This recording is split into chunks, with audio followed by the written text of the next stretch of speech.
Salam. Ümid edirəm işləriniz qaydasındadır. Bu günlərdən 22 fevral saat 1-ə qalıb 25 dəqiqə. Danışacağım mövzu və danışacağımız mövzu köləliklə bağlı olacaq. Köləlik və qulluq. İndi mən köləlik dediyim, indi hər kəsin ağlına əlbəttə ki, köləlik olduğu üçün ancaq qədim dövr gələcək. Amma mən elə fikirləşirəm ki, ən böyük köləlik elə bu dövrdə gedir. Yəni bunu həqiqətən hər bir düşünən və ayaq saxlayan və düşünməyə bacaran insan məncə bunu görür. İndi mən burada danışıram, elə insan var danışmır, sadəcə görür. Mən bu danışan şəxs olacağam. Nə pis düşür burada.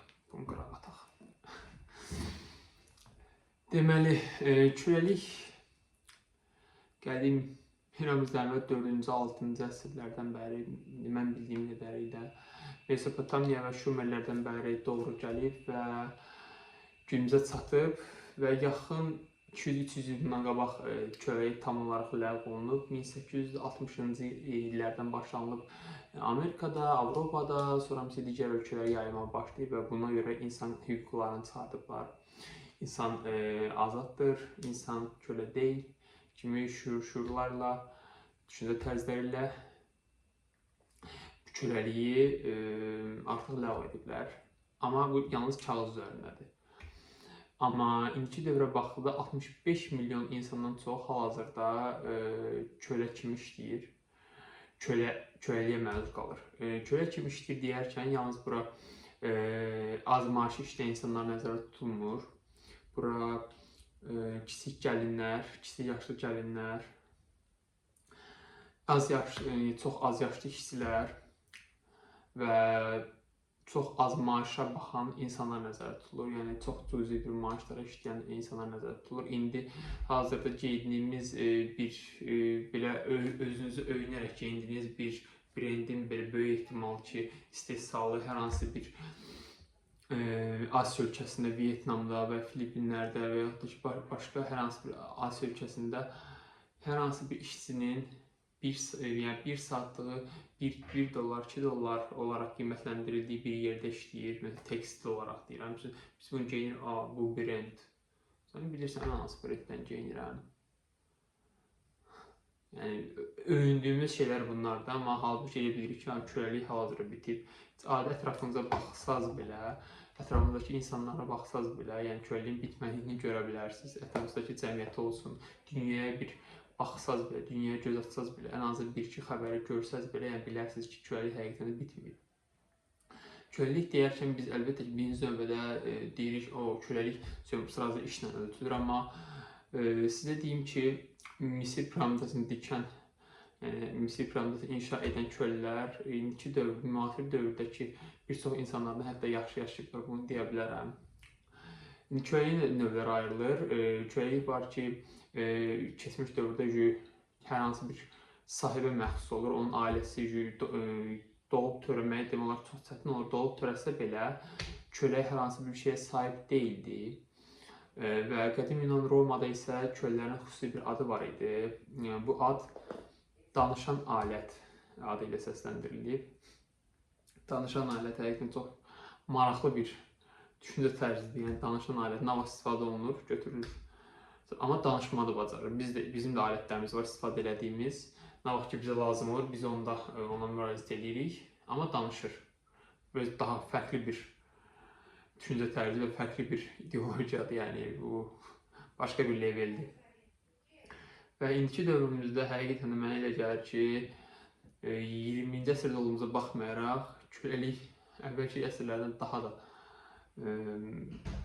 başqa leveldədir. Burada yalnız köləlik deyərkən yalnız muzlu əməyi və yaxud da ki, pulu nəzərdə tutmuram.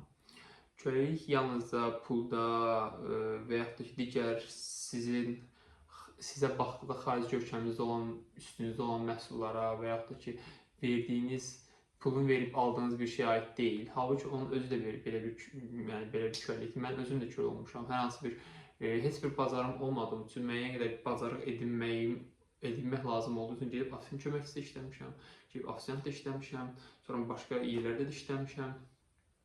Əgər sənə verilən maaş yalnızca sənin qarnını doyuzdurursa, yalnızca sənin müəyyən keçim qaynaqlarını sağlayırsa, bunun elə özü də böyük köləlikdir. Çünki qədim Misirdə də, qədim Misir piramidləri dikən bəzi şəxslər, bəzi yüksək vəzifəli şəxslər,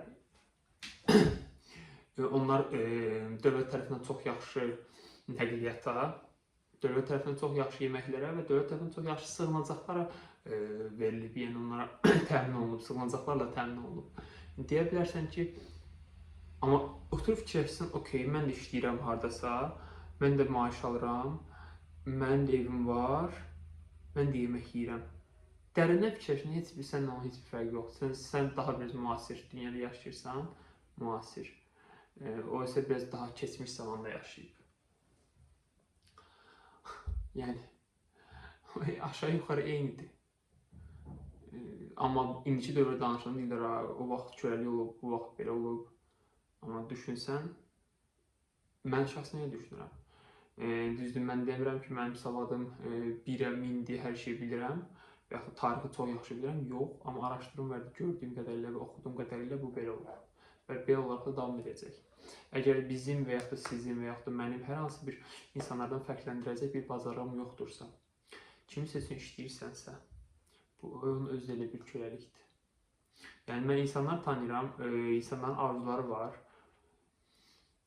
Amma arzuları üçün heç bir şey eləməyi istəmirlər və yaxud da heç bir şey addım atmağı fikirləşmirlər. Mən hətta bu addımı, yəni bu bir arzu deyil, bir məqsəd deyil, bir hədəf deyil. Sadəcə ümumi olaraq bir uşaqlarla danışırdım.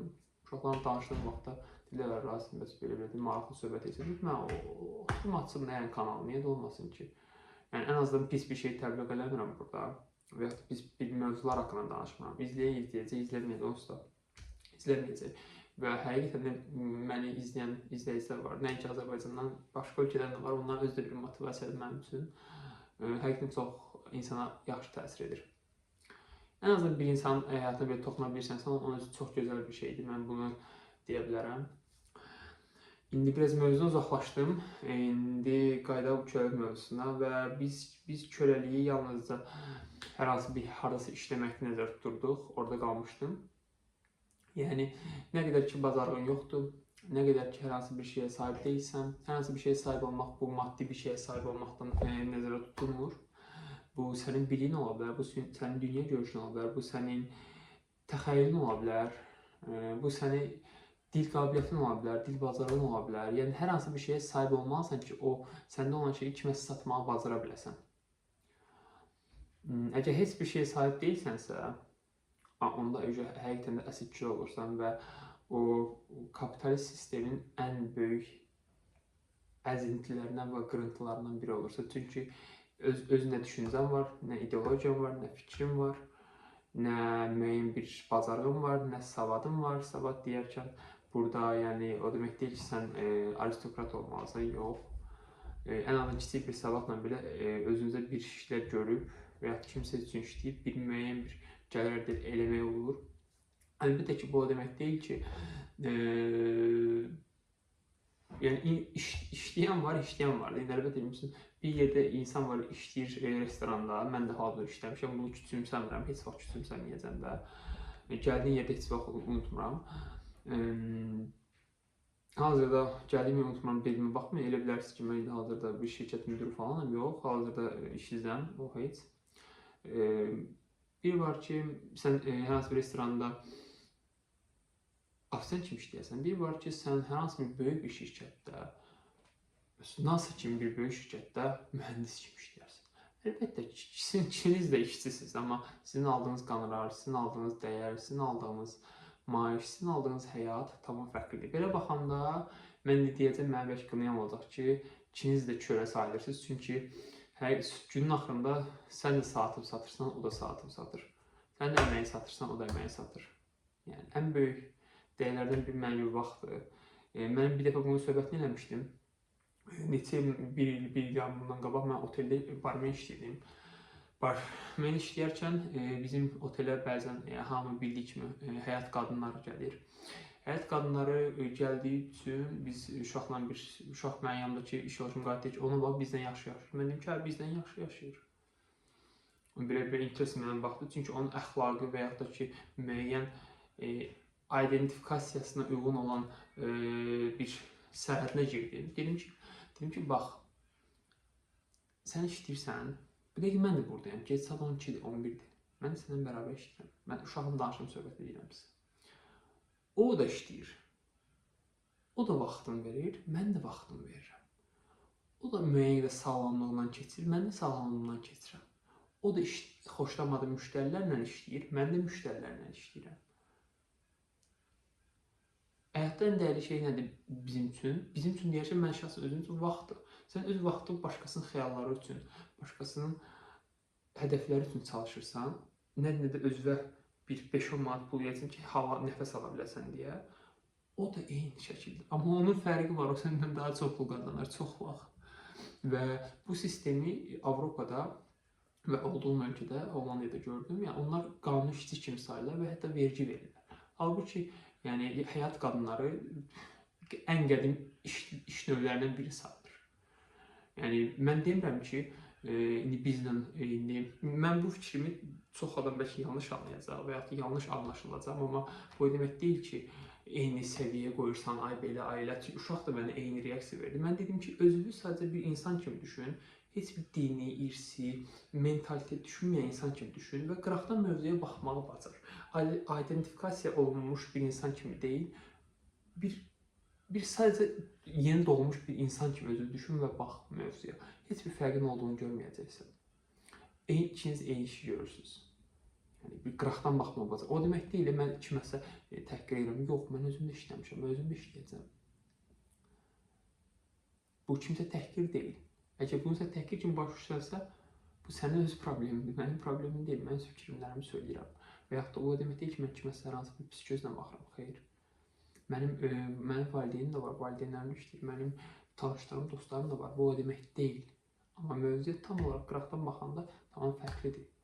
Və bugünümüzdə mənim ən çox özümdə belə müşahidə edilən və insanlarda belə müşahidə etdiyim köləlik, hər kəs pul nəzərdə tutur. Pulun köləsi o heç.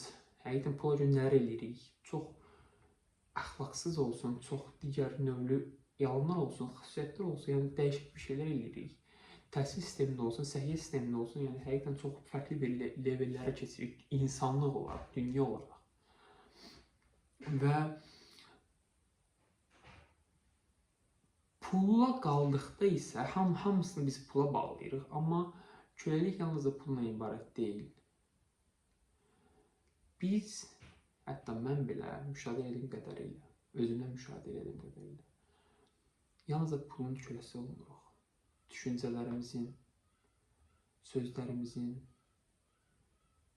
dinimizin, ideologiyamızın, hərəkətlərimizin köləsiyik. Yəni, burada mən dediyim odur ki, məsələn, bir dindar bir şəxsi düşünək. O yalnız onu bilir, onu düşünür, onu görür. Söhbət burada tək dindardan getmir, ümumi olaraq. Yalnız o adamın yalnız fikri olur ki, yəni, bu düzdür. Mən özüm də kölə idim, xəyallarımın köləsi. Yəni, mən əlbəttə idmanla məşğul olurdum, indi də oluram. Amma onu mən bir xəyallarımı köləliyə çevirmişdim. Onsuz mən heç nə... Sanki bir həyatın bir parçasıydı, yəni həyatın indi də müəyyən parçaları var, amma onu bir həyatın mərkəzinə qoymuşdum. Amma həyat elə deyil, həyat müəyyən bir yerdə elə sən vura bilir ki, o həyatın mərkəzinə qoyduğun şey qırağa çıxa bilir. Həminki anda mən oturdum, fikirləşdim, amma mən həqiqətən bunun köləsi olmuşam. Öz xəyalımın köləsi olmuşam. Senekanın bir sözü var, deyir, həqiqi azad insan odur ki, öz qəlbindəki arzularını öldürə bilən insandır. Çünki arzularımız həqiqətən çox gözəl bir şeydir, amma arzularımız çox gözəldir. Arzularsız insan yaşamaq çox çətin bir şeydir. Yəni, düşünə bilmirəm ki, kimsə arzularsız yaşaya bilir. Çox gözəldir, arzularsız məqsədsiz yaşamaq çox çətin bir şeydir. Amma o arzuları, məqsədlərimiz belə hətta bəzən bizi çox pis yerlərə və yaxud da ki, çox çətin yerlərə bizi gətirib çıxarda bilir. Mən demirəm, mən azad insanam. Mən də böyük ehtimal ki, bir köllərdən biriyəm, amma ən azından düşünməyi bacaran köllərdən biriyəm. Yəni hər şeyi əlinə ala bilərlər, hər işin gedə bilər, amma yalnız sənə aid olan şey düşüncəndir.